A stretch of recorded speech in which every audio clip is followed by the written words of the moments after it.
Elroom-ի գործընկերն է Միլի Մարեցի խանութ սրահը։ Ողջույն սիրելի հետևորդներ, դուք Elroom-ում եք։ Դուք գիտեք, որ Elroom-ում մենք աշխատում ենք ունենալ հյուրեր, ովքեր իրենց խոսքի միջոցով, իրենց պատմությամբ ինչ-որ նոր բան այս աշխարհի մասին կասեն։ Ասում են աշխարհը հին է եւ տպավորությունները, որ նոր պատմություններ, նոր ինչ-որ բան ներկայացնելը դժվար է։ Բայց երբ ուսումնասիրում ես, երբ հետևում ես, երբ կարողանում ես գտնել մարդկանց ու հատկապես կանանց, ովքեր իրենց կյանքի պատմությունները կարողանում են այսպես հրաշքների հավատալով փոխել, դու հասկանում ես, որ իսկապես անհնարին ոչինչ չկա։ Երբ մենք այսօր ուսումնասիրում էինք մեր այսօրվա հյուրի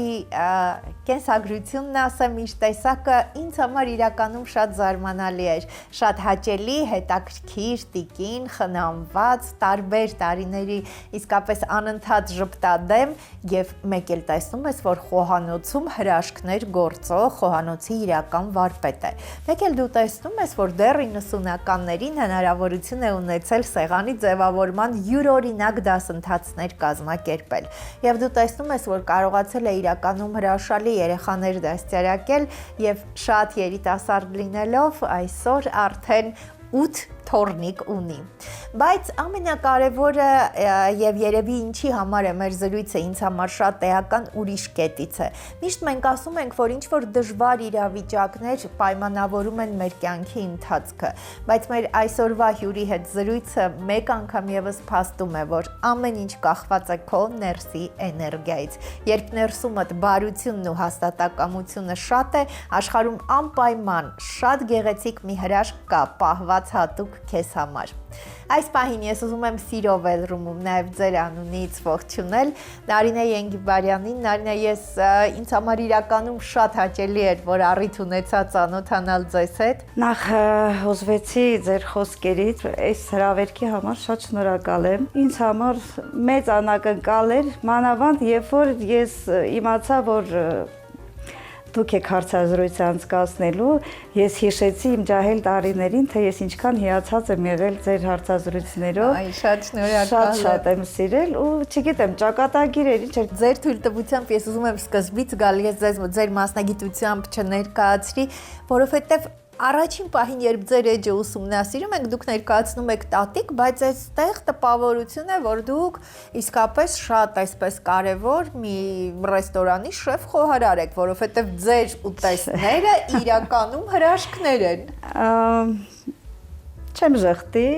իրոք, ես խոհանոցը իմ տարերքն է, ես ինքնուս սովորել եմ,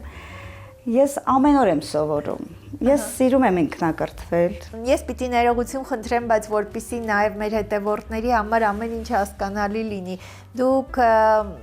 դժվար տարիներ են եղել, ձեր մանկության տարիները, ձեր մայրը հիվանդ է եղել եւ ստիպված եք եղել դուք տան հոգսը, այդ թվում նաև խոհանոցային այս պարտականությունները վերցնել ձեզ վրա։ Այո, շատ դժվար մանկություն եմ ունեցել, բայց եւ հետաքրքիր։ Հիմա որ հետ եմ գնում, կոփել է ինձ կյանքը, չգիտեմ, ես ինձ համարում եմ ուժեղ կին։ Այո։ Ես փոքրուց իմ փոքրիկ թաթիկներով ես ճաշ եմ պատրաստել, իմ մամաս 8 տարեկանից։ 8 տարեկանից, այո, իմ մամաս անկողնում պարկած էր, գնում է ասում է մամա ջան, սոխարասն արեցի, հիմա ինչ անեմ, մամաս ասում էր գնում է անում է գալիս, մամ էդ էլ արեցի, հիմա ինչ անեմ։ Ու այդպես ճաշ եփեցի, ինձանից փոքր եղբայրներ ունեինք, եղբայրներիս եմ խնամել, այդպես ու ամբողջ տան հոգսը ինձ վրա էր լինում, ճիշտ ասած, ժամանակ էլ չէր լինում, որ ես դաս սովորեի։ Մեկ-մեկ իջնում էի բակ, որ երեխաների հետ խաղամ, քանի որ խաղալ չգիտեի, ոչ մեկ հետս չէր խաղանում, նորից հուսախատ բարձանում էի վերև, ավելս վերցնում էի, սկսում էի տունը մաքրել։ Անգամ հիշում եմ դասղեկս մամայից կանչել էր, ասել էր Սվետա ջան, քո աղջիկը լավ տնային տնտեսուհի կդառնար, 8-ից հանի տար, ու այդ խոսքերը շատ ծանր էր նստել, ազդվել էի դրանից, ու խնդրեցի ծնողներիս, որ գույն է ինձ մի ամիս գույն է պարապել տան, միգուցե ես կարողանամ ինչ-որ մի մասնագիտություն ձեռք բերեմ, ու պարապելուց հետո ես հիշում եմ, որ երբ որ մաթեմատիկա առարկան ես պարապեցի, ինձ համար հանելուկ էր թվում, ասում ես ինչ հետաքրքիր առարկա է, Աստված իմ, ես ոնց չեմ սովորել, դե ժամանակ չեմ ունեցել։ Այդպես ընդունվեցի քույրական երկրորդ կուրսից ամուսնացա, այսինքն ամուսնացրեցին ինձ։ Այո, շատ փոքր, 16 տարեկանում ես ամուսնացա, կազմեցի իմ ընտանիքը, ունեցա 3 բալիկներ։ Այո։ Եվ կարողացա ու հպարտ եմ ես հիմա իմ երեխաներով, ես չգիտեմ, մեծացրել եմ հրաշալի զավակներ, հրաշալի հայրենասեր զավակներ։ Ճիշտ է, հիմա իրենք գտնվում են հայրենիքից դուրս, բայց մի այլ տեսակի իրանք հայրենասեր են։ Երեքին էլ տվել են բարձրագույն կրթություն։ Այո, հետաքրքիր է, որ երեքն էլ եւ բավական հաջողել են իրենց մասնագիտության մեջ իրավաբան եւ նաեւ իրավաբան դիվանագետ։ Շատ ուշադիր եմ եղել, քանի որ դե որ իմ գիտելիքներն այդքան մեծ չեն եղել, որ ես կարողանայի իմ երեխաներին իրենց հետ սովորեի, դաս սովորացնեի։ Ձևացա խիստ մայրիկ արդեն իրեն գիտեին, որ գան դպրոցից տուն, պիտի հանվեն, լվացվեն, մի քիչ խաղան ու անցնեն դասերի։ Ահա։ Ու այդպես ու պիտի ինքնուրույն անեն դա։ Ես միայն մասնիկները սկսեցի իրենց հետ անել, մի ամիս եմ ես իրենց հետ պարապել ու վերջ։ Հիշում եմ Էդիտաս, իմ մեծ աղջիկս Էդիտաս, հիմա Ամերիկայում ինքը իրավաբան է աշխատում, իր ֆիրման ունի իրավաբանական, ինքը երկրորդ դասարանը մենք տեղափոխվեցինք ուրիշ դպրոց, մեկ էլ տեսնեմ մի օր լացակումած, դասղեկը ձեռքից բռնած գալիս է տուն, վախեցած ասեմ, ինչ ա եղել, տիկին Եղիան, ինչ եք, սենց եկել ասում, գիտեք ինչ կա, ինձ մոտ լավ սովորող երեխան կամ պիտի 2 ստանա կամ 5 ստանա, ես երեխային 2 եմ նշանակել, Էդիտան լացում է, դողացնում է, ասում է, խնդրում եմ տիկին Եղիան, գոյնը 3 դրեք, մամաս ինձ կսպանի, այդ ձև ինքը արդեն ոնց ես տենց չեմ էլի, ուղղակի իրանք մի հայացքից զգացել են ես ինչ եմ ասում, ես երբեք չեմ ծեծել իրանց, երբեք չեմ բղավել, չեմ հիշում ու ոչինչ չեմ արգելել։ Իրենք, չգիտեմ, իմը չի որ ասում եմ, բայց հրաշալի երեխաներ ունեմ։ Նարինե նշեցիք, որ Էդիտան, փաստորեն ձեր ավագ դուստրը արդեն այնտեղ աշխատում է որպես իրավաբան, նշեցիք, որ ունի նաև իր առանձին ընկերությունը։ Այո, Էդիտան շատ խելացի երեխա է։ Իմիջիայլոց ինքը 7 տարեկանից ասում էր, ես պիտի իրավաբան դառնամ, ուրիշ ոչ մի բան։ Մեզ ասում են դա հնարավոր չի, որ ինքը իրավաբանականը ընդունվի։ Ինքը ասեց ինձ տվեք մի տարի ես կսովորեմ, կընդունեմ, ուրիշ բան չեմ ուզում։ Ինքը օր ու գիշեր պարապեց, սովորեց ու ինքը ստացավ 59 բալ։ Իրոք, ինքը անվճար սովորեց, այո, անվճար ինքը ընդունվեց, երբ որ գնացինք առաջինը իր անունն էր գրված ու հիմա ինքը Ամերիկայում ունի իր ֆիրման One Mission Love, իր ֆիրման ունի, շատ գոհ են կարծում եմ բոլոր դիմողները իրան։ Տղաս էլ, քանի որ գնաց Ամերիկա ու դե չէր կարողանա իր մասնագիտությամբ սովորեր։ Նա էլ է իրավաբան, Նա էլ է իրավաբան, այո, դե երեխաների պահող պիտի աշխատեր պահեր, քանի որ ինքը շատ խելացի է, ինքը մի քանի ամիս պարապեց եւ ստացավ էլեկտրիկի լիցենզիա։ Ահա։ Ու հիմա ինքը ունի իր կամպանիան, JS Company, այո, 4 տարի փաստորեն ընդամենը 4 տարվա մեջ ինքը ստացավ լիցենզիա, ունի կամպանիա JS Company, Solar JS Company-ը կոչվում իր կամպանիան, ինքն էլ շատ խելացի, իրանից էլ շատ գոհ են։ Ամենամեծ ձեռքբերումը հենց երեխաներն են եւ երեխաների դաստիարակությունը։ Հիմա արդեն կարելի է հստակ ասել, ձեր երեխաները 3-ն էլ կայացած եւ իրենց մասնագիտականով եւ ընտանիքով արդեն կարելի է ասել, որ ամենամեծ ձեռքբերումը մայր լինելու ձեռքբերումը ունեք, բայց ասեմ ձեզ, ես կասեմ աշխարհի ամենադժվար ու ամենահաճելի մասնագիտությունը դա ծնողի մասնագիտությունն է, ծնող լինելու մասնագիտությունն է։ Դա ամենադժվար, ամենապարտավորված, հա, որ դու արդեն որ երեխա ես ունենում, արդեն քեզ մոռանում ես, նվիրվում ես ինքնամոռաց երեխաներից, որ ամեն ինչը լավ լինի։ Չգիտեմ, ինձ մոտ այդպես է։ Այո, այդպես է եւ այդպես է եղել, մենք հիմա կգանք դրան։ Փաստորեն 90-ականներին սա էլ էր ձեռքի շնորհք ունեիք, հա, դուք միշտ սիրել եք այսպես ամեն ինչը գեղեցիկ մատուցել, ձևավորումները հատուկ ուշադրություն եք դարձնում ձեր տանը, ինչպես էլ լինի միշտ ամեն ինչ այսպես գեղեցիկ է, սա ձեր հոբին է, ես հասկացա։ Այո։ Խոհանոցը իմ տարերքն է, իմ հոբին է։ Ես հիշում եմ, երբ որ ռեստորան էինք գնում ու տեսնում ենք տենց գեղեցիկ զարդարված, ես հիանում եմ, ասում եմ, ես չեմ կարող անել այդ ամեն ինչը։ Գալիս էի գնում 1 կիլոներով գազար ու բազուկ էի բերում ու սկսում էի կտրատել ինքս։ Այդ Կարվինգի դեռ 90-ականներին, Այո, ու ես ինձ ճիշտ ասած դպրոցի ծնողներից խնդրեցին, որ իրանց երեխաների հետ ես իրենց ուսուցանեմ, սովորեցնեմ, ու այդպես ինքը ինձ համար խումբ հավաքեց այդ ծնողը ու պարապում ենք, ասում եմ երեխաներ, եթե ես հիմա ձեզ sense պրիմիտիվ ամեն ինչը բացատրում եմ, ես դրան այնքան դժվարությամբ եմ հասել, ես այնքան մատ եմ կտրտել, այնքան կիլոներով գազար ու բազուկ եմ կտրատել, մինչև որ այդ տեսքերը ստացել եմ, գտել եմ, գաղտնիքը գտել եմ։ Այո։ Ու միշտ սիրել եմ, իմ տուն հյուր կա, ես շատ հյուրասեր եմ, չափից ավել հյուրասեր եմ, շատ եմ սիրում ու չգիտեմ, սիրով միշտ ընդունել եմ ու ճանապարհել եմ իմ հյուրերին ու կարծում եմ բոլորը շատ գոհ ու շնորհակալ գնացել են իմ տանից։ Աղով հացով տուն, այսպես ասած։ Այո, աղով հացով եւ այդ ձեր դրական էներգիայով։ Ձեր մասին խոսում են ձեր տարբեր տարիների ձեր շրջապատում եղած մարդիկ, որ Նարինեի ժպիտը միշտ դեմքին է։ Ես ահավոր լավատես մարդ եմ։ Ահավոր, ես անգամ այդ վատի մեջ եմ լավը տեսնում։ Վատ բաներ չեմ կարող պահեմ իմ մեջս։ Չէ, լավն է, մենակ լավ եմ սիրում։ Նարինե, իսկ այ 24 տարի աշխատել եք, հա, 8-րդ հիվանդանոցի ակնաբուժական կլինիկայում, այ քիչ առաջ էլ այնքան մեծ սիրով էիք խոսում ձեր այդ աշխատանքային տարիների։ Ես այդ տարիները իմ ամենաերջանիկ տարիներն են եղել։ Շատ, ես կարճատեսության ուշադրության կաբինետում մանկական բաժանմունքում եմ աշխատել։ Այդ փոքրիկ բալիկները, որ գալիս էին, որ պիտի նստեն, որ ես իրանց բուժեի, ես իրանց պիտի համոզեի, իրանք էլ ինձ էին ուլտիմատում էին դնում, այսպես ասած։ Եթե մեր հետ կպարես, կնստենք։ Մի հատ պարացնում էին, մի հատ երկացնում էին, նոր նստում էին ապարատի առջև, որ բուժվեն։ Այդ զգացմունքները, այդ երեխաները մինչև հիմա իմ աչքի առաջ են։ Հիշում եմ իմ առաջին բուժվող բալիկի անունը Տանյա էր, անունը այդ բալիկի։ Հետո Տաթևիկ ունեինք, շատ ճարպիկ երեխա էր, ունեինք Գյումրիից Սոսեն, վերջներ ինձ ասում էր, գիտես ինչ կա, մենք առյուծներ ունենք, կբերեմ քեզի կխազեն իրենց Գյումրու լեզվով։ Ինձ վախեցնում էր, որ ես իրան չբռնեմ բուժումը ստանա։ Իմ կոլեկտիվը արտակարգ կոլեկտիվ էր։ Չգիտեմ, ինքան եմ ափսոսում, որ հիմա չեմ աշխատում, ստիպված ես կյանքի բերումով գնացի Ամերիկա, ես աշխատանքից ստիպված դուրս եկա, բայց իմ հոգու մեջ իրանք միշտ կան ու ես հիմա որ նայում եմ այդ սայթերով իմ այդ բուժվող երեխաները արդեն իրանց երեխաներն ունեն, այդ ինձ համար չգիտեմ երանելի բաներ են։ Երանելի ժամանակներ են։ Այնպես ստացվեց, որ փաստորեն ձեր աղջիկներից մեկը Միացյալ Նահանգներում է, հիմա նաև ձեր որդին ընտանիքով եւ դուք էլ փաստորեն նահանգներում եք, չնայած ես ինչքան հասկանում եմ, դուք այստեղից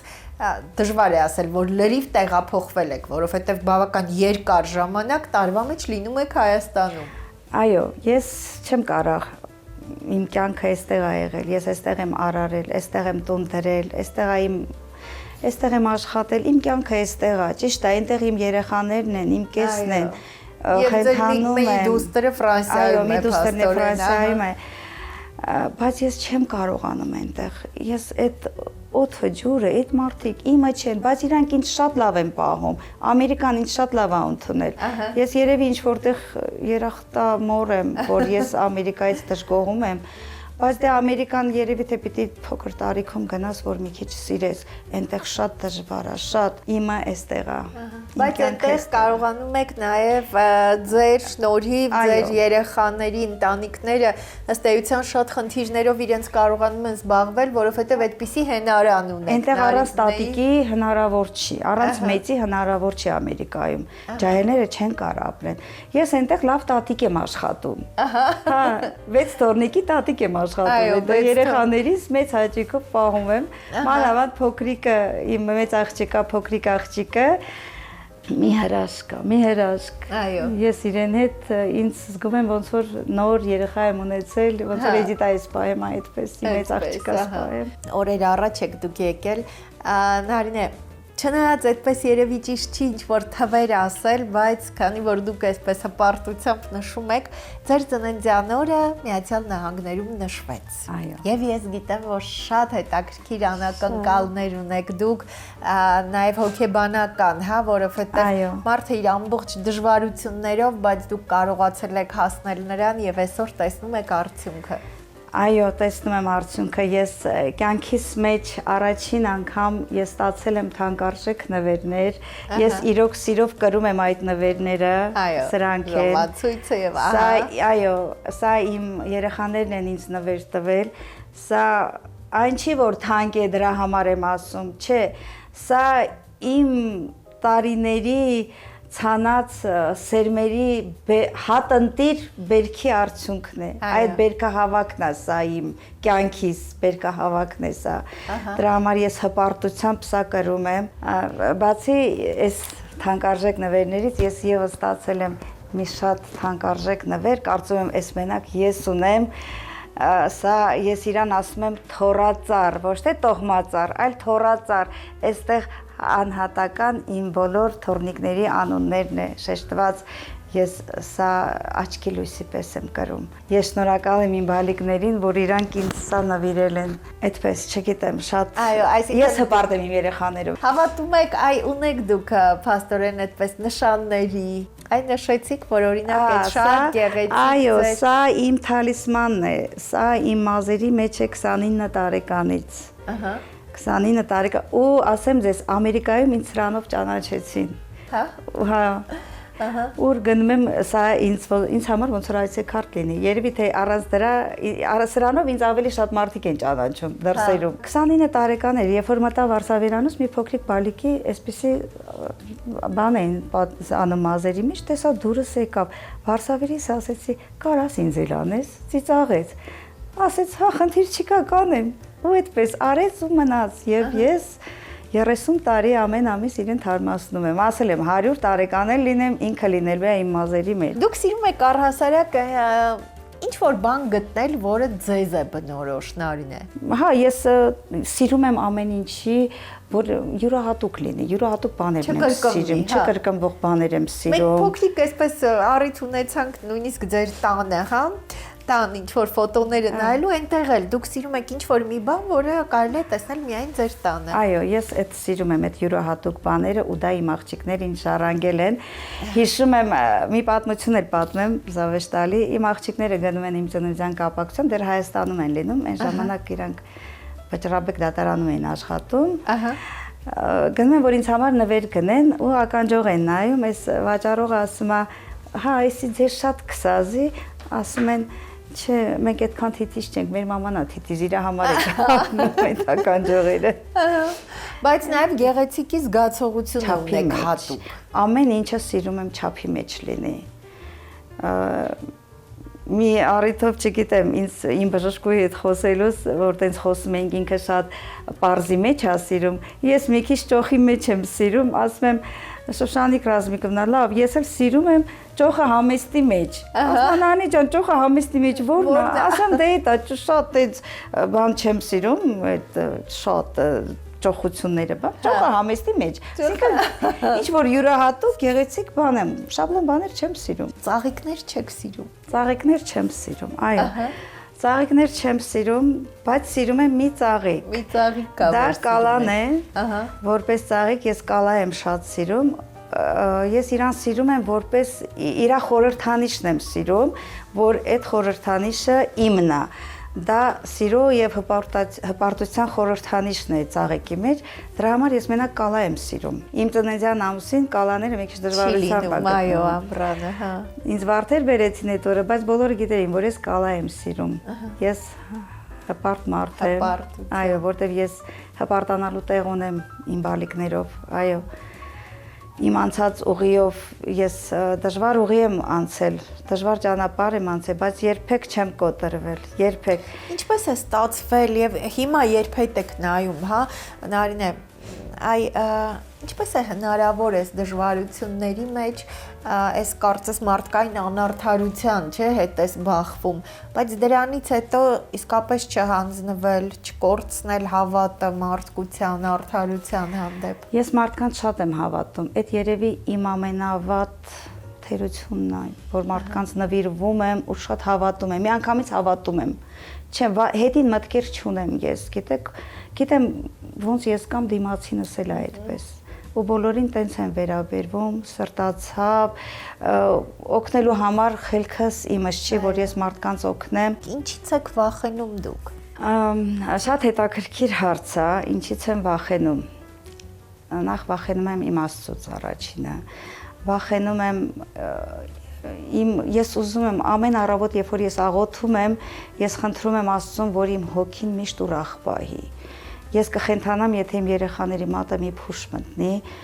ես չգիտեմ, իմ հոգին որ ուրախ պահի, դա նշանակում է, որ իմ երեխաներս առողջ են, հաջողակ են։ Ես տխրելու բան չունեմ, ես միայն հպարտանամ, ուրախանամ։ Ես ապրում եմ իմ երեխաների համար։ Ինչից եմ վախում։ Վախենում եմ ծերությունից, մեծանալուց չեմ վախենում։ Ես հիշում եմ մի անգամ ես հաղորդում նայեցի Սոս Սարգսյանի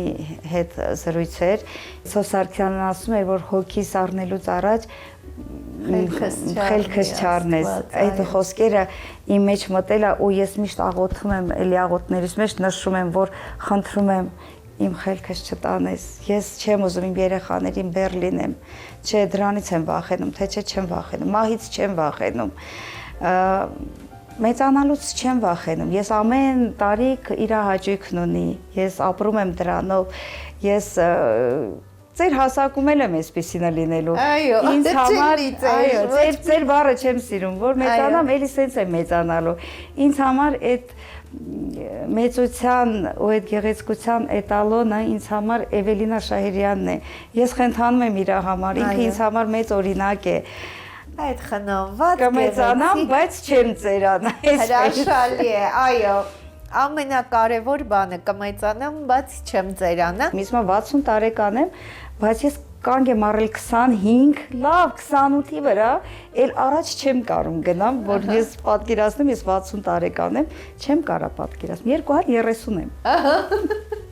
230, սա ամենալավ ձևակերպումն է։ 230 եմ։ Միացյալ Նահանգներում գիտեմ, որ մենք մի քանի այդպես կադրել տեսանք հրաշալի ձեր ծննդյան օրը նշեցին։ Հետո դուք եկել եք այստեղ, բայց ձեր երկրորդ դուստրը փաստորեն այնտեղ չի եղել եւ հիմա իրենց եւ մյուս ձեր հարազատների համար փաստորեն նշելու եք մեր տեսագրությունից արդեն օրեր հետո նաեւ այստեղ Հայաստանում։ Այո, ես ասում եմ 30-ամյակա, լավ օրինակ ասացիք, չէ, 30 է այստեղ, 30 է այնտեղ նշել է մեծ փեսաս, 30-ել այստեղ նշելու է փոքր փեսաս։ Հրաշալի է, այ այդպես, ահա։ Ես իրանց շատ սիրում եմ։ Բայց գիտեմ, որ այստեղ էլ ձևավորում է եւ այլն, ինչ որ կարևոր բաներ դուք։ Այո, ես իմ ծննդյան ձևավորումը ինքս պիտի անեմ։ Ահա։ Ես էդ էլ իմ ինչ որ կա, ես ինքնուս ունեմ։ Ես անգամ կոմպոզիցիաներ բան հավաքում եմ, էլ փուճիկներով, կոնֆետներով, ծաղիկներով, սիրում եմ, ամեն ինչ իմանալ սիրում եմ։ Դրա համար իմ աղջիկները ինձ ասում են քայլող հանրագիտարան։ Ահա, հրաշալի է, հա։ Փաստորեն հիմա, այսինքն ձեր հարազատները, ովքեր որ այստեղ են, նրանց եք հրավիրում, հա։ Այո, բոլորին ես հրավիրում եմ, քանի որ 60-ամյակա, ասում եմ, էլ 60 տարի չեմ լինելու, 60 տարի չեմ կարող նշել, հա։ Ես հրավիրում եմ այն մարդկանց, ում հետ որ հաց եմ կիսել, ու շատ սիրել եմ այդ մարդկանց, իմ կողքին ով եղել է։ Ահա։ Իմ ուրախ եւ տխուր օրերի ընկերներին եմ կանչել, բարեկամներին, հարազատներին, քիչ ունեմ, բայց որակյալ ունեմ։ Այո։ Այս պահին նոր մարդ ոնց որ թե չեմ կարողանում ընդունեմ իմ կյանք, բայց անցած տարի, երբ որ ես գալիս էի Հայաստան, Քաթարում, ինքնաթիռում ազատ տեղ կար, ասեցի լավ գնամ հանգիստ պարկեմ մի քիչ,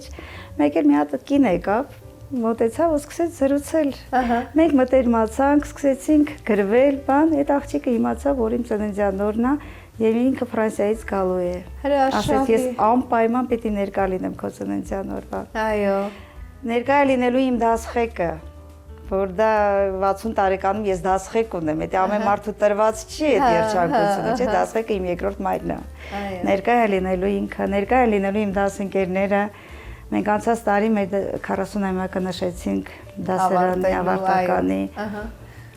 Շատ հուզիչ պահեր, չգիտեմ, երբ որ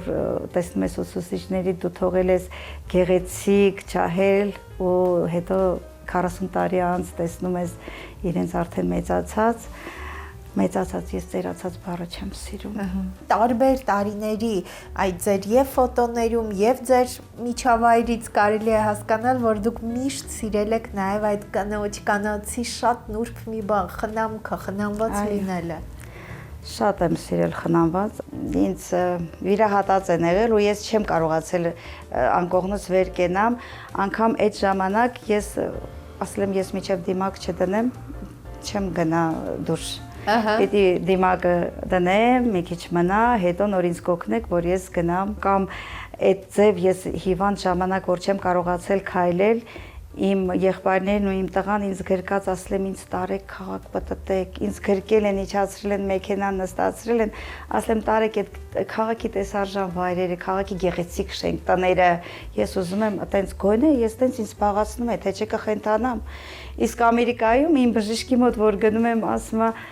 ո՞նց ես նանե ջան, ասում շատ վատ, ասում է առաջին կյանքիս մեջ առաջին հիվանդն ես, որ հարցնում եմ ոնց ես, ասում է շատ վատ ու ժպտում է շատ վատ։ Այդպես չեմ կարա, ես ցավերի մեջ ժպտում եմ։ Ոչ մեկ չի զգա, որ ես ցավ եմ գրում այդ պահին։ Իմ միաճ կլացում է, մեկը ծիծաղում է։ Բայց սա օգնում է։ Իհարկե օգնում է։ Այսինքն բացի նրանից, որ շրջապատին բոլորին ձեզ հետ հաճելի է, բոլորը ձեզ հետ իրենց լավ են զգում, բայց ձեզ օգնում է, այսինքն ինչ որ պահեր չի լինում, որ չեք ուզում։ Դե տենց էլ է լինում, որտեղ խրում եմ լինում, գիշերները ինչու՞ չէ, ես էլ եմ լաց լինում, մարդ եմ, ես էլ եմ հուզվում, բայց ես իմ հոգսերս չեմ փաթաթում դիմացինից։ Դա իմն է։ Երբ որ այդ հոգսերը չես տարածում, կարծես դու ինքդ ես ավելի թեթև։ Այո, ես էլ եմ ինձ լավ եմ զգում, բոլորը գիտեն ես անդարդ մարդ եմ, հոգս չունեմ, ամբողջ օրը ծիծաղում եմ, ուրախ եմ, պարելու համար խենթանում եմ։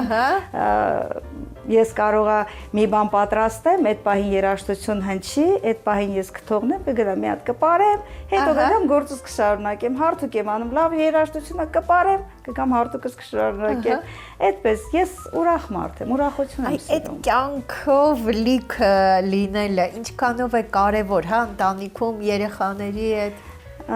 Կարծում եմ այդ շատ կարևոր է։ Երբ որ դու ուրախ չլինես, եթե դու տխուր լինես, քո ընտանիքդ է տխուր կլինի, հա, ինչի ես տխրեմ։ Չէ, ես մի կյանք եմ ապրում, ես իրենց էլ եմ ասում, պետք չի, ամեն վայրկյանը ափսոս է։ Ես հիմա 60 տարեկան եմ դարել, ասեմ, խի էլի, կարայի չանեի, այդքանը չլացեի, այդքան չհուզվեի, ինչի համար։ Մի կյանք եմ ապրում, չէ, պիտի ուրախ լինենք։ Մի բղավեք իրար վրա, մի բան եղավ, ոչինչ, անցեք, պետք չի, այդ վայրկյանը, որ դուք ասենք պիտի իրար նեղացնեք, պահա, չէ, всё էլի դու նեղվում ես, վատ ես զգում, հոգիդ տխրում է, ասեմ մի արեք, ափսոս է, այդ վարքյանն անգամ ափսոս է, որտեղ կյանքը այնքան կարճ է, պիտի վայելես կյանքը, չգիտեմ, ուրախ պետք է լինես։ Դուք այդ ձեր տեսակով, խորհրդով մի բառով կարողանում եք մարդկանց կյանք բերել իսկապես բարություն ու կյանքին ուրիշ կերպ նայելու հնարավորություն։ Ես իմ տղան էլ շատ խելացի, շատ, չգիտեմ, ու երեխա է, ու իմ հարսիկս էլ այնքան չտպտ է, ասում եմ իմ հարսը այլ կերպ չէր կարա լինի։ Այնքան նման է ինքը ինձ, ես իրան շատ եմ սիրում, ինքը չգիտեմ, ոնց որ ես ունեցած լինեմ այդ երեխային, շատ եմ սիրում։ Միշտ ասում եմ տղայիս հիմա որ գնացել ենք Ամերիկա, ասում եմ տղա ջան, դե լավ մի քիչ էլ խախտում արա էլի, հիմա երկիրը ասում է մամա արդեն ուշ է, դու ինձ այդ ձև չես դասերակել, ես չեմ կարա։ Արինե, ես շատ շնորհակալ եմ, ես ուզում եմ շնորհավորել, քանի որ դեռ այստեղ չենք նշել 30-ամյակը, ինչպես ասում եմ, բայց քանի որ օրը անցել է, շնորհավորել կարելի է։ Շնորհակալ եմ, այո։ Ես իրականում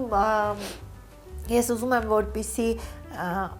նշելը ի վերջո ծննդյան օրը ինչ է դրանք, ինչ որ բառեր լսելու, ինչ որ բառեր ասելու, անկեղծության այդ պահերն են։ Դուք շատ եք ստանում եւ ստանալու գնահատանքի խոսքեր, որովհետեւ դուք կարողացել եք